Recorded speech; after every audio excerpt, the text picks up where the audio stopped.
ಈಗ ಶತಾಯಗತಾಯ ಏನಾಗ್ಬಿಟ್ಟಿದೆ ಅಂದರೆ D K ಶಿವಕುಮಾರನ್ನು KPCC ಅಧ್ಯಕ್ಷ ಸ್ಥಾನದಿಂದ ಕೆಳಗಿಳಿಸ್ಬೇಕು ಅಂತ ನಿಂತ್ಕೊಂಡ್ಬಿಟ್ಟಿದ್ದಾರೆ ಅವರು. ಆ ಉದ್ದೇಶ ಮೊದಲಿಂದಾನೂ ಇತ್ತು. ಬಹುಶಃ ಬೆಳಗಾವಿ ಅಧಿವೇಶನದ ಕೊನೆಯ ದಿನ ನಡೆದ ಗಲಾಟೆ ಇತ್ತಲ್ಲ, ಅದನ್ನು ಪ್ರೆಸಿಪಿಟೇಟ್ ಮಾಡ್ತು. ವೈ ನೋಡಿ, ಬೆಳಗಾವಿ ಜಿಲ್ಲೆಯಲ್ಲಿ ಆಗಿತ್ತು. ಜಿಲ್ಲಾ ಉಸ್ತುವಾರಿ ಸಚಿವರಾಗಿ ಸತೀಶ್ ಜಾರಕಿಹೊಳಿ ಅವರು ಇದ್ದಾರೆ.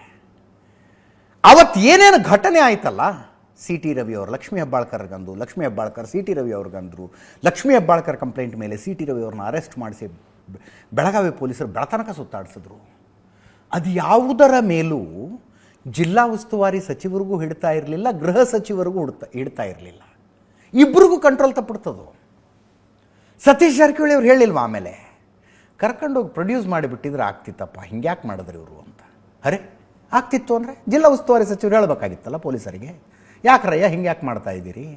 If there is N FIR, arrest ಮಾಡಿದ್ದೀರಿ ಆರೋಪಿಯನ್ನು ಅನ್ನೋದಾದರೆ ವೆಲ್ ಆ್ಯಂಡ್ ಗುಡ್, ಕರ್ಕೊಂಡೋಗಿ ನ್ಯಾಯಾಧೀಶರ ಮುಂದೆ ಪ್ರೊಡ್ಯೂಸ್ ಮಾಡಿ, ಕಸ್ಟಡಿಗೆ ಬೇಕಿದ್ರೆ ಕೇಳಿ, ಕೊಟ್ಟರೆ ತಗೊಂಡು ವಿಚಾರಣೆ ಮುಂದುವರಿಸಿ, ಕೊಡದೇ ಇದ್ದರೆ ಬಿಟ್ಟು ಕಳಿಸಿ.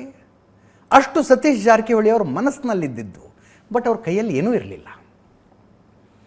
ಒಬ್ಬ ಜಿಲ್ಲಾ ಉಸ್ತುವಾರಿ ಸಚಿವನಾಗಿರುವ ನನ್ನ ಜಿಲ್ಲೆಯಲ್ಲಿ ಬಂದು ಡಿ ಕೆ ಶಿವಕುಮಾರ್ ಪೊಲೀಸರಿಗೆ ಇಷ್ಟೆಲ್ಲ ಗೈಡ್ಲೈನ್ಸ್ ಕೊಟ್ಟರು, ಹೀಗೆಲ್ಲ ಮಾಡಿಸಿದ್ರಲ್ಲ ಅಂತ. ಇನ್ನು ಹೋಮ್ ಮಿನಿಸ್ಟರ್ಗೆ ಗೊತ್ತಿಲ್ಲರಿ, ಹೋಮ್ ಮಿನಿಸ್ಟರ್ ಕಂಟ್ರೋಲ್ನಲ್ಲೇ ಇರಲಿಲ್ಲ ಅಷ್ಟು ಡೆವಲಪ್ಮೆಂಟು. ನನ್ನ ಡಿಪಾರ್ಟ್ಮೆಂಟ್ ಅಡಿಯಲ್ಲಿ ಬರುವ ಪೊಲೀಸ್ ಅಧಿಕಾರಿಗಳು ನನಗೇನೂ ಹೇಳದೆ ಇಷ್ಟೆಲ್ಲ ಮಾಡಿಬಿಟ್ರಲ್ಲ ಅನ್ನೋ ಬೇಜಾರು ಅವ್ರಿಗೆ.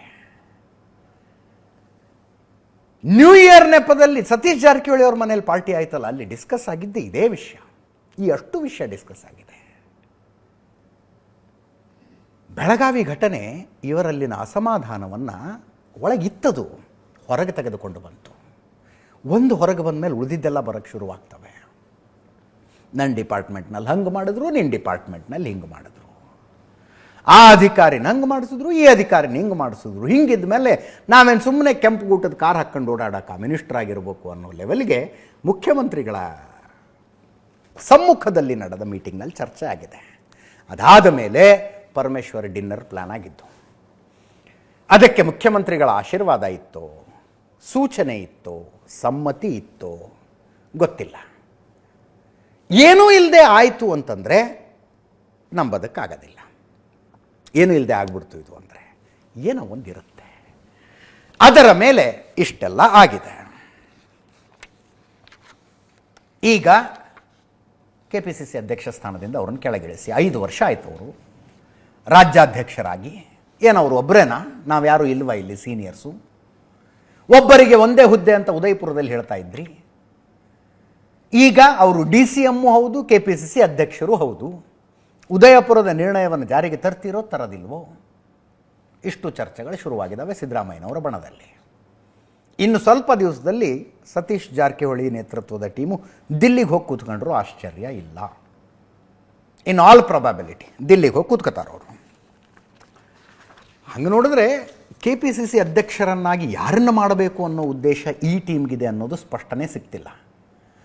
ಒಬ್ಬ ವ್ಯಕ್ತಿಗೆ ಒಂದೇ ಹುದ್ದೆ ಅನ್ನುವ ನಿಯಮದಡಿಯಲ್ಲಿ ಡಿ ಕೆ ಶಿವಕುಮಾರ್ ಚೇಂಜ್ ಆಗಬೇಕು ಅನ್ನೋದಾದರೆ ಸತೀಶ್ ಜಾರಕಿಹೊಳಿನೂ ರಾಜ್ಯಾಧ್ಯಕ್ಷ ಆಗೋದಕ್ಕಾಗೋದಿಲ್ಲ, MB ಪಾಟೀಲ್ರು ಮಿನಿಸ್ಟರ್ ಆಗಿರೋರು ಯಾರೂ ಆಗೋದಕ್ಕಾಗೋದಿಲ್ಲ ರೀ. ಆ ಲೆಕ್ಕಾಚಾರದ ಪ್ರಕಾರ ಅವರು ಮಿನಿಸ್ಟರ್ ಸ್ಥಾನದಿಂದ ಕೆಳಗಿಳಿದು ರಾಜ್ಯಾಧ್ಯಕ್ಷರಾಗಬೇಕು. ಅದಕ್ಕೆ ತಯಾರಿದ್ದಾರಾ ಇವರು? ಇಲ್ಲವಂತೆ. KN ರಾಜಣ್ಣ ಒಬ್ಬರು ತಯಾರಿದ್ದಾರೆ ಅನ್ನೋದು ಮಾಹಿತಿ. ನನ್ನನ್ನು ರಾಜ್ಯಾಧ್ಯಕ್ಷ ಮಾಡಿದರೆ ನಾನು ಮಿನಿಸ್ಟರ್ ಸ್ಥಾನಕ್ಕೆ ರಾಜೀನಾಮೆ ಕೊಡೋಕ್ಕೂ ರೆಡಿ ಇದ್ದೀನಿ ಅನ್ನೋ ಲೆವೆಲ್ಗೆ KN ರಾಜಣ್ಣ ಒಬ್ಬರು ಇದ್ದಾರಂತೆ. ಇದಕ್ಕೆ ನೋಡಿ ಡಿ ಕೆ ಸುರೇಶ್ ಅವರು ಒಬ್ಬ ವ್ಯಕ್ತಿಗೆ ಒಂದು ಹುದ್ದೆ ಅನ್ನುವ ನಿಯಮವನ್ನು ತರೋದಕ್ಕೆ ಹೊರಟ್ರೆ AICC ಅಧ್ಯಕ್ಷರಿಂದಾನೂ ಚರ್ಚೆ ಆಗಬೇಕಾಗತ್ತೆ ಅಂದ್ಬಿಟ್ರು. ಮಲ್ಲಿಕಾರ್ಜುನ ಖರ್ಗೆ ಅವರು ಚರ್ಚೆ ಮಾಡೋದಿಲ್ವಾ ನೀವು ಅಂತ ಪ್ರಶ್ನೆ ಮಾಡ್ತಿದ್ದಾರೆ ಅವರು. ಒಂಥರ ಕ್ವಶನ್ ಪೇಪರ್ ಲೀಕ್ ಆದಂಗಿದು. ನಾಳೆ ದಿವಸ ಈ ಪ್ರಶ್ನೆ ಎತ್ಕೊಂಡು ನಮ್ಮ ಎದುರಿಗೆ ಬಂದರೆ ಮಲ್ಲಿಕಾರ್ಜುನ ಖರ್ಗೆ ಅವ್ರದ್ದು ಏನು ಅಂತ ನಾವು ಕೇಳ್ತೀವಿ ಅನ್ನೋ ಅರ್ಥ ಅದು. ಮಲ್ಲಿಕಾರ್ಜುನ ಖರ್ಗೆ ಅವರು AICC ಅಧ್ಯಕ್ಷರು ಹೌದು, ರಾಜ್ಯಸಭೆಯಲ್ಲಿ ವಿಪಕ್ಷ ನಾಯಕರು ಹೌದು. ಅವ್ರು ಯಾಕೆ ಎರಡೆರಡು ಹುದ್ದೆ ಇಟ್ಕೊಂಡಿಲ್ವಾ ಅಂತ. ಅದೂ ಸೇರಿದಂತೆ ಡಿ ಕೆ ಸುರೇಶ್ ಸುಮಾರು ಮಾತಾಡಿದ್ದಾರೆ, ಕೇಳಿಸ್ಕೊಳ್ಳಿ. ಕೆ ಶಿವಕುಮಾರ್ ಕಿತ್ಕೊಂಡಿರೋದಾಗ್ಲಿ ತಗೊಂಡಿರೋಂಥದ್ದಲ್ಲ. ಡಿ ಕೆ ಶಿವಕುಮಾರ್ ಅವರಿಗೆ ಪಕ್ಷದ ವರಿಷ್ಠರಾದಂಥ ಶ್ರೀಮತಿ ಸೋನಿಯಾ ಗಾಂಧಿ ಅವರು, ರಾಹುಲ್ ಗಾಂಧಿ ಅವರು, ಮಾನ್ಯ ಮಲ್ಲಿಕಾರ್ಜುನ್ ಖರ್ಗೆ ಅವರು ಕೊಟ್ಟಿದ್ದಾರೆ.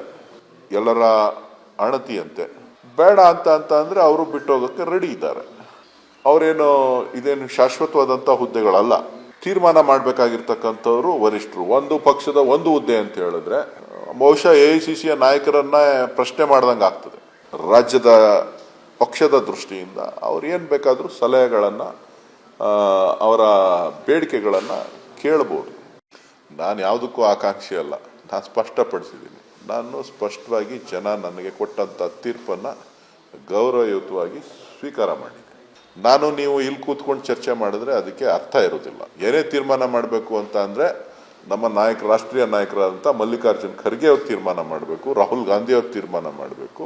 ಯಾರು ಆಗಬಾರ್ದು ಅಂತೇನಿಲ್ಲ, ಆಗ್ಬೋದು, ಎಲ್ಲರೂ ಆಗ್ಬೋದು. ಪಕ್ಷದ ದೃಷ್ಟಿಯಿಂದ ಪಕ್ಷವನ್ನ ಎಲ್ಲರೂ ಕೂಡ ಒಗ್ಗಟ್ಟಾಗಿ ತೆಗೆದುಕೊಂಡು ಹೋಗ್ಬೇಕಾದಂಥ ಜವಾಬ್ದಾರಿ, ಗುರುತರ ಜವಾಬ್ದಾರಿ ಎಲ್ಲ ನಾಯಕರ ಮೇಲಿದೆ. ಯಾಕೆ ಸಿದ್ದರಾಮಯ್ಯನವ್ರು ಆಗ್ಬಾರ್ದಾ? ಸಿದ್ದರಾಮಯ್ಯನವರು ಆಗ್ಬೋದು.